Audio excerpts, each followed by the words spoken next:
Salut à toi, bienvenue dans cette nouvelle vidéo. Tu veux faire tourner des jeux du moment avec de bonnes performances avec un budget de 800 €, c'est possible, je t'explique tout. Comme tu peux le voir, le prix sur Top Achat est de 806 €.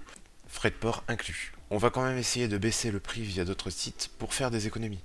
Sur notre configuration, on va avoir un 5600, un Ryzen 5600, une RX 6600, 2 x 16 Go de RAM, mais aussi un stockage de 1 Tera avec du Kingston NV2 et aussi un boîtier qui est relativement assez joli je trouve et qui n'est pas forcément très cher visiblement. Pour commencer, on se retrouve sur Top Achat avec notre SSD, boîtier et alimentation qui n'étaient pas vraiment disponibles moins cher ailleurs, du moins pour le moment. Pour ces trois éléments, on se retrouve avec un budget de 190 € à peu près avec les frais de port compris.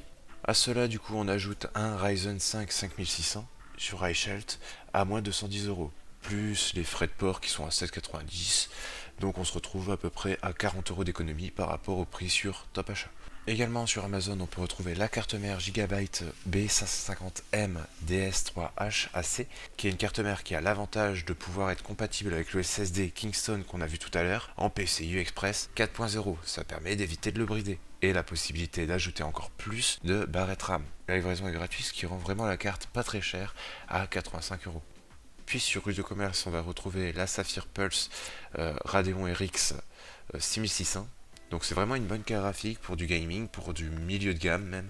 Vous pouvez facilement faire tourner tous les jeux correctement, les jeux du moment correctement, et sans problème.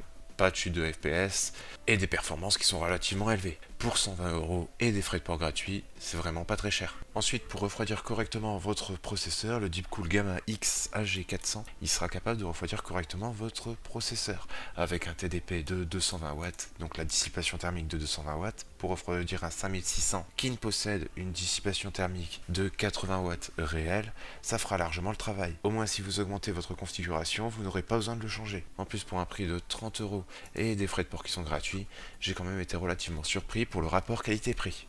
Ensuite, on va retrouver la pâte thermique Thermal Grizzly Cryonaut qui a une excellente conductivité thermique entre le processeur et votre ventirad. Elle est la meilleure depuis des années, je ne peux que la conseiller. Si vous l'achetez sur iShelt avec le Ryzen 5600, vous ne paierez les frais de port qu'une seule fois, donc à 7,90 €. Concernant les RAM à 72 € et avec des frais de port gratuits, les RAM Corsair, c'est une marque emblématique. Elles feront très bien le travail en 2 x 16 Go de RAM, ce qui vous permettra du coup d'avoir le Dual Channel.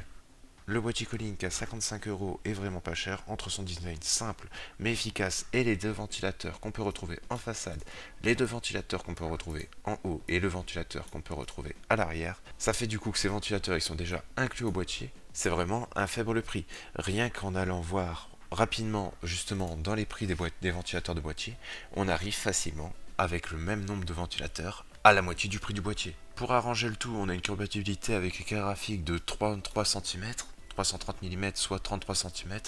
Pour un ordre d'idée, on se retrouve par exemple justement avec notre carte graphique qui possède une taille de 12 cm.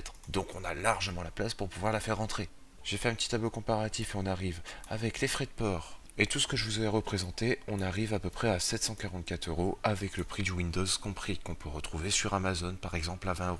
Ça fait environ 60 € d'économie en prenant en compte le prix Windows qu'on retrouve à 20 € sur différents sites comme Amazon. 60 €, c'est de quoi s'acheter un bon casque ou un bon clavier ou une bonne souris, et ça fait toujours plaisir. Si je vous propose une autre config qui serait davantage modernisable, on reste sur le même style de configuration, on va juste remplacer du coup notre processeur 5600 en 5700 X3D. Sur iShlet, on retrouve un prix à 234 € pour ce processeur, mais c'est un processeur qui est sorti il y a peu de temps, c'est quand même le prix certes de deux Ryzen 5600, mais comme il est récent, il va avoir son prix qui va diminuer au fur et à mesure du temps.